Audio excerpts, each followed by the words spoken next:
Hello అండి. ఇక్కడ చూపిస్తున్నటువంటి చాక్లెట్స్ వచ్చేసి దుబాయ్ కునాఫా చాక్లెట్స్ అండి. సోషల్ మీడియాని ఒక ఊపు ఊపినటువంటి చాక్లెట్ అనమాట.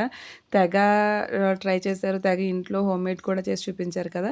సో, నిజంగానే దీనికి అంత ఉందా అని చెప్పి నేను అక్కడి నుంచే తెప్పించుకున్నానండి. నాకు వీలైంది. సో, అక్కడి నుంచి అయితే తెప్పించుకున్నాను. ఇదొకటి వచ్చేసి ఇప్పుడు నేను ఓపెన్ చేసేది వచ్చేసి 12 దిర్హమ్స్ అండి. అంటే మన ఇండియన్ కరెన్సీలో రూ. 282 అనమాట. అలాగే ఇంకొకటి వచ్చేసి 25 దిర్హమ్స్ అండి. అంటే మన ఇండియన్ కరెన్సీలో రూ. 580. మరి నిజంగానే ఇది అంత కాస్ట్‌కి వర్తా అంటే, నేనైతే 6 ఇయర్స్ కంటిన్యూగా మా వారు అక్కడ ఉండేవారండి. Every month వచ్చేవారనమాట. రకరకాల చాక్లెట్స్ అయితే చాలా చాక్లెట్‌లు టేస్ట్ చేశాను.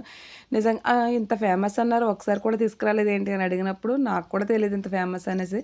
ఇప్పుడైతే నేను తెప్పించుకున్నానండి. నిజంగానే మరి ఇది అంత కాస్ట్‌కి అంత వర్తా? లేకపోతే నిజంగా ఇది అంత స్పెషలా? అంత టేస్ట్‌గా ఉందా? అంటే దీని రివ్యూ చెప్పాలి అంటే నేనైతే 3 సామెతలు చెప్తానండి. దాన్ని బట్టి మీరు అర్థం చేసుకోవచ్చు. ఏదో చెప్తారు కదా! దూరపు కొండల నునుపు, అందని ద్రాక్ష తీపి, పక్కింటి పుల్లకూర రుచి అని సేమ్ అంతేనండి నిజంగా. ఇది ఏవి నార్మల్‌గా మన ఇండియాలో దొరికే చాక్లెట్‌లే దీనికన్నా చాలా బెస్ట్ టేస్ట్ ఉంటాయి. మరి దీనికి ఎందుకంత కాస్ట్, ఎందుకంత హైప్ వచ్చిందో నాకు తెలీదు కానీ, టేస్ట్ వైస్ అయితే మాత్రం దీనికి అంత అయితే లేదండి. ఇదైతే నా రివ్యూ. మీకెలా అనిపించింది?